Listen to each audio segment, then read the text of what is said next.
suis avec Tiamandi. Je suis très heureuse de t'accueillir sur la chaîne, ça me fait super plaisir et je pense que ça fait aussi plaisir à mes abonnés. Et moi aussi, ça me fait très plaisir d'être avec toi. Merci et de pouvoir aussi. Merci. Alors, j'ai décidé de t'inviter pour répondre à des questions que je reçois plus ou moins régulièrement de jeunes adolescentes de 11, 12, 13 ans.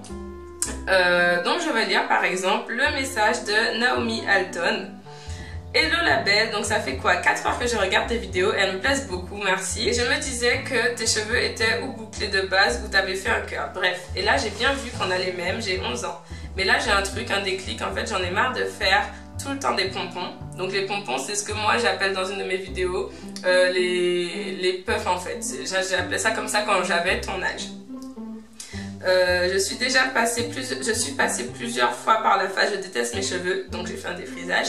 Mais ma mère, à qui ça n'a pas du tout réussi, ne veut pas. Et heureusement d'ailleurs, donc aurais-tu des conseils pour moi? Ou même, est-ce que tu pourrais faire une vidéo sur le thème passage de l'enfance à l'adolescence? Ou bref, un truc comme ça. Moi quand j'avais ton âge, j'avais les cheveux naturels.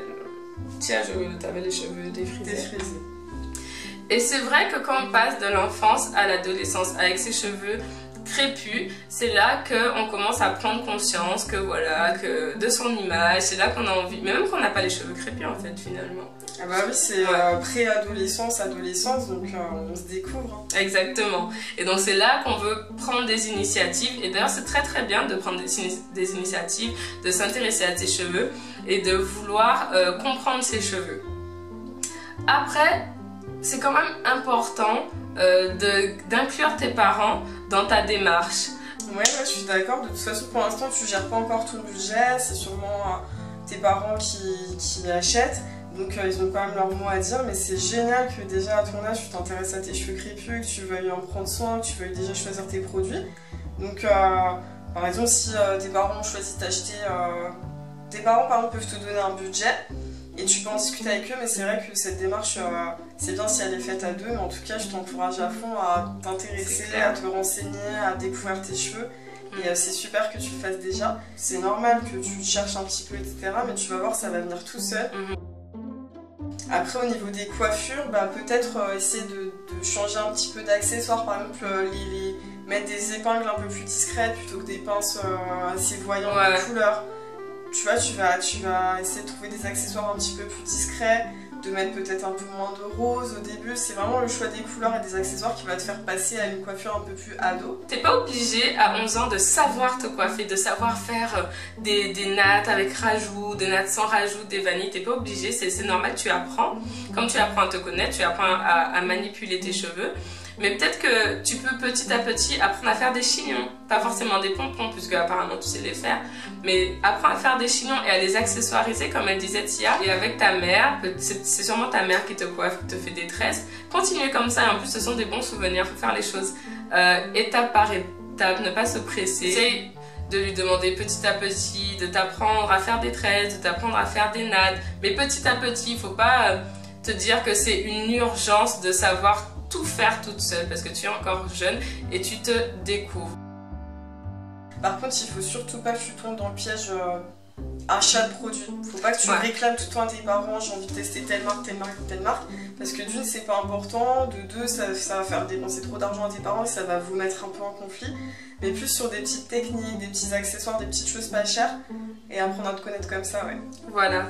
Et puis, de toute façon, t'es pas obligé d'avoir une routine super compliquée avec le produit. Forcément, tu regardes des personnes qui ont la vingtaine, qui ont la trentaine sur YouTube, qui ont de l'argent, qui ont le travail ou pas, mais peu importe, qui gèrent leur argent et qui achètent des produits plus ou moins chers. Toi, avec l'adolescence d'ailleurs, il y a les hormones qui jouent. Mes cheveux ne sont pas du tout comme il y a 7 ans par exemple. Avec les hormones et tout, c'est comme pour les femmes enceintes. Les cheveux changent, les cheveux évoluent. Donc ne crois pas qu'en utilisant le produit qui coûte 20 €, c'est pas parce que tu utilises ce produit-là que tes cheveux seront géniaux. Adopte une routine simple. Établis une routine avec tes parents en fonction du budget et tout. Alors, Laura I, tu me disais que tes cheveux se cassent. Si tes cheveux se cassent, coupe tes pointes. C'est sûrement que tes pointes sont abîmées. Coupe tes pointes, pas toute seule. Demande à quelqu'un de te les couper.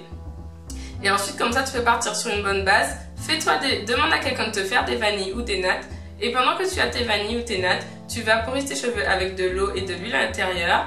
Ce qu'on appelle sel l'hydratation, ça veut dire pour garder l'hydratation, tu vas mettre l'huile par-dessus tes cheveux après avoir vaporisé. Une fois par semaine, tu fais ton shampoing tranquillement, tu mets ton après-shampoing et tu hydrates encore de la même manière. Tu vaporises et tu mets ton huile par-dessus. Voilà. Des essentiels en fait finalement, des trucs qui fonctionnent pour la majorité des gens. Essaye aussi je dirais les shampoings sans silicone et sans sulfate, comme ça tu es sûr d'avoir une base aussi saine, tu te prends pas la tête à te dire oui j'utilise ça parce que ça fonctionne. Moi je le fais, moi j'utilise pas forcément des produits sans sulfate, mais bon, parce que voilà, je gère mon propre truc. Si j'avais ton âge et qu'on me conseillait, j'aurais aimé que quelqu'un me dise d'utiliser des produits sains en fait finalement. Ouais, t'essayes comme ça de commencer avec quelque chose de basique, de classique. Et puis après, si tu constates au bout de 3 mois, 4 mois, 5 mois, 6 mois que tu as un problème spécifique, par exemple, je sais pas, cuir chevelu qui démange, ou pellicule, ou pointe très fourchue, là tu vas faire une recherche spécifique pour ce problème en particulier. Voilà. Donc tu commences basique et après tu vas chercher des petites choses en particulier. Exact. Ah oui, après j'ai eu d'autres questions, pareil, de jeunes filles du même âge qui me disaient qu'elles voulaient avoir des cheveux comme moi. Je pense que tu as souvent aussi ce genre de commentaires où on te demande comment tu fais pour avoir tes cheveux, moi je veux des cheveux comme toi, etc. Donne-moi ta routine. Sur la vidéo lissage cheveux crépus, j'ai une jeune fille, je me souviens très bien, le même jour tu m'as mis 3 commentaires sur 3 vidéos différentes. Et en gros tu me demandes absolument de te donner ma routine pour que tes cheveux ressemblent aux miens. Sache que tous les cheveux sont différents. Vraiment, j'ai une soeur jumelle et nos cheveux ne sont pas du tout pareils. Regarde mes cheveux et ceux de Tia, ils sont différents. Et pourtant, on s'occupe toutes les deux, je pense, assez bien de nos cheveux. Après, c'est bien de t'informer pour connaître les bases, les besoins vraiment des cheveux. Par exemple, besoin d'eau, besoin d'huile, etc. Mais après, pour choisir précisément quelle huile, pour choisir précisément quelle façon de laver tu vas faire, il va falloir essayer plusieurs choses. Alors quand tu essayes, il faut laisser le temps passer pour voir si ça marche vraiment. C'est-à-dire qu'il ne faut pas essayer juste une fois, il faut laisser comme ça pendant 2 mois, 3 mois et tu vois un peu ce que ça donne. Si ça va, tu continues, si ça va pas, tu changes. Mais ça va prendre du temps, mais c'est vraiment... Tu t'inspires un petit peu à gauche à droite et tu essayes toi-même pendant plusieurs mois. Et c'est comme ça vraiment que tu vas trouver tes propres soins. C'est vrai. Et puis aussi, ce que je te conseille, c'est de ne pas consacrer trop de temps aux cheveux, d'essayer de faire des choses simples. Oui. Le soir, par exemple, tu peux consacrer une dizaine de minutes. Et le week-end, tu peux consacrer peut-être 30 minutes, 40 minutes. Mais de ne pas trop consacrer de temps, parce qu'il ne faut pas que ça te prenne du temps et que ça t'empêche de faire tes devoirs. Exactement. Les devoirs, ça passe avant tout. Et les cheveux crépus, ça ne prend pas de temps. Donc, non. Voilà. D'ailleurs, je te conseille de porter des tresses pendant la période scolaire, de te faire coiffer, voilà, tu te fais coiffer par ta mère, ta tante, une cousine, je sais pas, tu portes des tresses pendant la période scolaire, mais tu continues à t'hydrater les cheveux et à passer ton huile tranquillement, comme ça tu continues à t'intéresser à tes cheveux, et pendant les vacances, là tu fais des petits tests, là tu essayes les chignons, là tu vois, et en ayant des tresses, tu peux toujours accessoiriser, tu peux toujours devenir l'adolescente que tu veux, sans problème, en gérant tes cheveux crépus. Et c'est pas forcément des tresses avec rajout, ça peut être avec tes propres cheveux. Mais au moins tu te concentres sur tes devoirs, tu te concentres sur l'école, c'est super important. Crois-moi qu'à ton âge, t'as pas besoin de te prendre la tête à te dire oui, je dois me démêler les cheveux tous les soirs et je dois faire ce... Non. Ouais. Et c'est vrai que les tresses, les vanilles, etc., c'est un énorme gain de temps parce qu'après t'as juste ton vapeau à mettre et un peu de crème par-dessus, en 5 minutes c'est fait. Voilà. Et en plus ils vont super bien pousser donc... Exactement. Ouais. Exactement. Toi, sur les devoirs, etc. C'est trop ça. Vraiment, est-ce qu'on peut dire un petit mot sur le fait de découvrir ses cheveux à un âge très jeune? Moi je trouve déjà... Il y a un changement de génération, parce que toi, t'as jamais défrisé tes cheveux, mais je pense que t'es quand même une exception. Oui, je sais. Parce que à mon époque, c'est-à-dire il y a peut-être, je sais pas moi, 15 ans, les filles de 10 ans qui avaient pas les cheveux, les jeunes filles pré-ados, on va dire, qui n'avaient pas les cheveux défrisés, C'était très rare.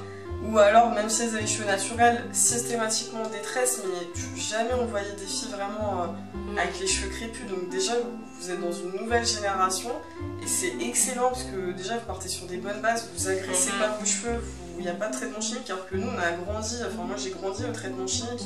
Après, j'ai dû rattraper le truc en faisant un retour au naturel, etc. Mais si vous prenez les bonnes bases dès le départ, c'est vraiment excellent. Je trouve ça vraiment génial que vous fassiez le choix de prendre soin de vos cheveux crépus, alors que je suppose que vos stars préférées n'ont pas forcément les cheveux crépus. Mais c'est sûr que le simple fait de s'y intéresser, ça veut dire que vous vous rendez compte qu'on peut être belle en fait. On peut être belle avec ses cheveux crépus. Vous grandissez, que vous vous développez en tant que femme en vous disant que vous pouvez être belle. Et juste ça, mais on vous applaudit. C'est vraiment génial. C'est vraiment donc. C'est très bon pour la santé, puisque je sais pas si tu es au courant, mais je sais que le défrisage, il y a des études. Bah, en fait, les cancers, c'est pas. Enfin, j'ai fait mes recherches, j'ai pas trouvé d'études scientifiques qui le prouvent, mais par contre, il y a des études scientifiques qui prouvent que ça accélère la puberté en fait. D'accord, ça accélère la puberté, donc ça joue sur les hormones. Et si on peut éviter très jeune de le faire, franchement, au niveau santé, c'est très très bien. Non, c'est vrai, il n'y a que du positif à faire ça. Si vous avez avez des questions, si vous avez plus de questions, parce que je sais que vous êtes une dizaine à avoir osé me poser des questions, mais je pense que vous êtes plus et que vous osez pas, que vous regardez, que je pense qu'il y en a certains qui regardent un peu des vidéos, tes vidéos, nos vidéos, enfin bref, et qui n'osent pas poser des questions. Ben là, c'est la vidéo, c'est le moment. Allez-y, c'est votre tribune, allez-y, posez vos questions, n'hésitez pas, et on y répondra avec plaisir, vraiment. Merci à toi encore une fois de m'avoir accueilli. Merci d'avoir accepté. Merci d'avoir accepté, vraiment. Voilà. Allez. À bientôt, gros bisous. Bisous. J'ai même... Ouais. C'est quoi? J'ai même pas du riz. Bon, et haricots, c'est ce que j'aimerais chez moi. Ou au pire, non, au pire,